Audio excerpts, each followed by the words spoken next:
اسلام آباد high court نے وفاقی دارالحکومت میں نان روٹی کی قیمتوں میں کمی کا نوٹیفیکیشن 6 مئی تک معطل کر دیا۔ مزید تفصیلات جانتے ہیں ڈان نیوز کے نمائندے عمر برنی سے۔ عمر، کیا تفصیلات ہیں آپ کے پاس؟ آگاہ کیجیے گا۔ جی دیکھیں، اسلام آباد ہائی کورٹ کے جسٹس طارق محمود جہانگیری نے نان بائی ویلفیئر ایسوسی ایشن کے صدر کی درخواست پر سماعت کی۔ دوران سماعت عدالت کی جانب سے ضلعی انتظامیہ کا نان روٹی کی قیمتوں میں کمی کا نوٹیفیکیشن آئندہ سماعت 6 مئی تک کے لیے جو ہے وہ معطل کر دیا۔ دوران سماعت درخواست گزار وکیل عمر اعجاز گیلانی عدالت میں پیش ہوئے اور اس کے علاوہ ڈسٹرکٹ انتظامیہ کے نمائندے بھی عدالت میں پیش ہوئے۔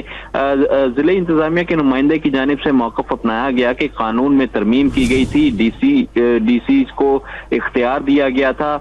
عمر اعجاز گیلانی نے موقف اپنایا کہ فیڈرل پرائس کنٹرول وزیر اعظم کی نگرانی میں تھی۔ ضلع انتظامیہ کی جانب سے کہا گیا کہ controller general price and suppliers کو وفاقی حکومت مقرر کرے گی، اسسٹنٹ کنٹرولر کو حکومت کا مجاز افسر مقرر کرے گا۔ کنٹرولر جنرل قیمتوں کو تعین کرنے کا اختیار دیا گیا۔ کنٹرولر جنرل کی پاور سیکشن 3 کے تحت نہیں، جس کا نوٹیفیکیشن کیا گیا۔ عمر اعجاز گیلانی کا کہنا تھا کہ نوٹیفیکیشن میں کوئی حوالہ نہیں دیا گیا۔ عدالت نے استفسار کیا کہ یہ بتائیں، پنجاب میں 120 گرام کی روٹی 25 روپے میں ہے۔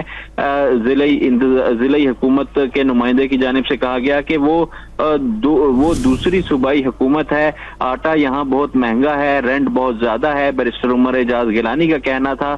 ضلع انتظامیہ کی نمائندے نے کہا کہ متعلقہ افسر موجود نہیں، پیراوائز کمنٹس دے دیتے ہیں، مناسب وقت دے دیں۔ عدالت کی جانب سے آئندہ سماعت تک نوٹیفیکیشن معطل کرنے کا حکم دے دیا گیا اور عدالت نے ہدایت کی کہ آئندہ سماعت پر فریقین تفصیلی جواب جو ہے وہ عدالت میں جمع کروائیں۔ جی، عمر مہتاب برنی ہمیں تفصیلات سے آگاہ کر رہے تھے، آپ کا شکریہ۔